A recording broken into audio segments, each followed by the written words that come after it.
What's good, Elevators? It's your boy Elevation here with another episode of the JBP Elevated, where we speak on the Joe Budden podcast and all of his co-hosts on and off the pod. How much more of this can you take? How much more of this can you take? It's already bad enough that they're cutting you off, won't even let you get your story out. But then they're saying all these egregious things like... Joe's talking about what you look like when you play with yourself. Joe's talking about his cousin signed up to your OnlyFans. What else has to happen? How much more of a quote-unquote role model can you be for how important money is to the world? Because there's no way anybody else is going to go up there and get treated and berated the way you do. And just be okay with it because they make a lot of money to a lot of people.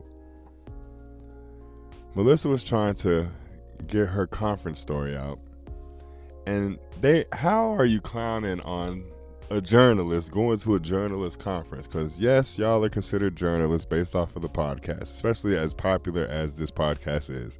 People are calling y'all out constantly for getting news wrong, and y'all are reporting on the news like journalists would, but y'all don't consider Melissa a journalist.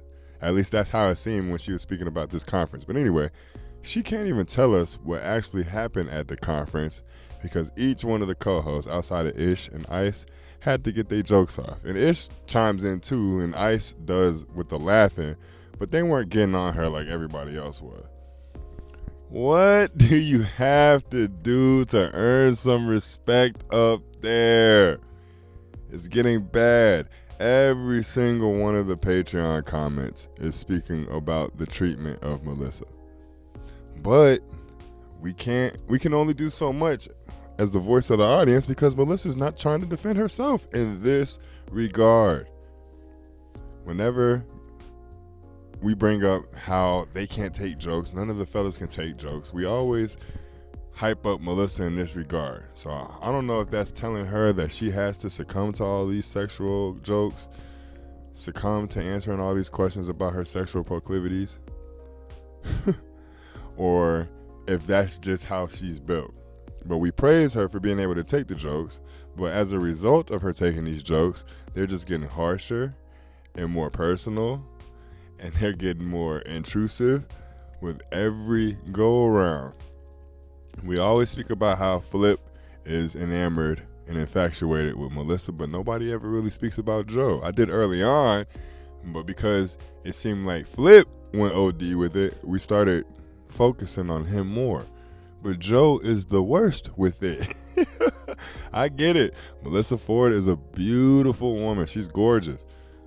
I wouldn't work with her in this manner if I felt the way it seems like Joe and Flip feel about her.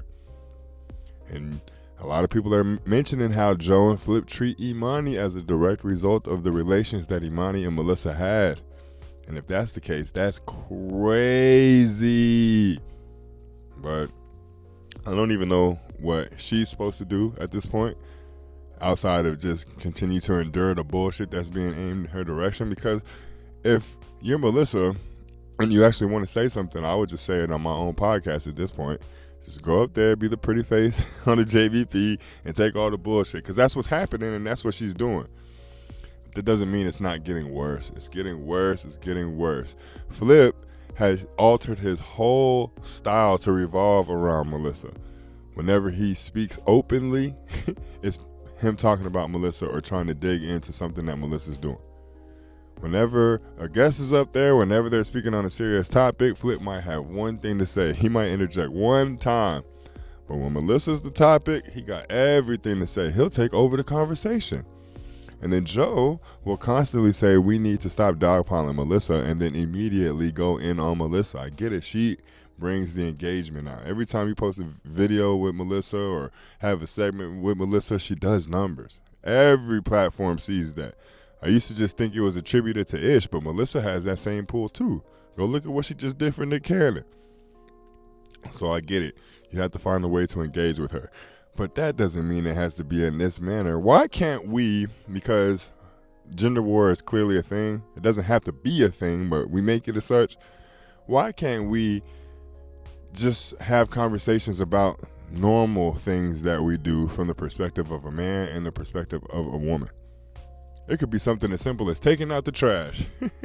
When a man takes out the trash at nighttime, he literally goes from point A to point B. When a woman takes the trash out at nighttime, like let's say she lives alone and she doesn't have any kids. If she takes the trash out at nighttime, there's a bunch of things that run through her head, as opposed to I just have to make it from my door to the trash can. And if you're in a house, even just taking your trash can from the side of the house to the front of the curb, there's a different set of circumstances that go on. And that we could break shit down like that, but instead we always gotta make it sexual. I understand we all love having it, but that doesn't mean that's all we have to speak on. There's too many things that we do in common that we have totally different perspectives on that would be nice to hear on a platform and a podcast this large. But because we're all adults and because we pay for this content, people feel that it has to be quote-unquote X-rated in order to garner reviews, garner viewership, garner engagement, and things of that sort. It's just, when are we going to get and grow past that point? It just sucks that Melissa does have the cachet that she has, but it's only used in this manner. That's why she gets upset. Why can't people just listen to the things that I say? It's because they're not asking the right questions. Because even when she went on Nick Cannon's podcast, they were solely talking about sex. That's all they were talking about. And I'm not saying, because I don't watch enough of Nick Cannon's shows, that might be what his whole entire show is based off of. But the particular one that I watched with Melissa Ford was just that. Why do men get these women on these podcasts and only talk about that? There's too many people that I see making content on Facebook and on Instagram and TikTok just talking about the mundane things that we do and then how they view it from the perspective of the other gender. And it does numbers. So, I don't know. Just giving out an idea, because this, what we're witnessing, this can't last much longer. It's getting disgusting. But I appreciate y'all. Appreciate y'all for letting your boy get a little break. Had a blast yesterday. I ain't gonna hold you. It's gonna take about 2 weeks for these pictures to process, and hopefully we took pictures of our activities as well, because this is the first time that I've gone out and just had somebody in essence following what it was that we were doing for the day and just recording the whole day. So I can't wait to see those pictures and the footage from that. Of course, log on, subscribe to your boy Patreon account in order to get more detailed footage of that. But I'll see y'all a little later today, man. We're going to keep it cooking. And like I just said, Patreon, I got a video I just uploaded like 20 minutes ago. Y'all go ahead and check that out. Like the video if you like the video. Subscribe to the page if you haven't. If you have, you already know how we rock it. You already know what it is with us, man. Peace.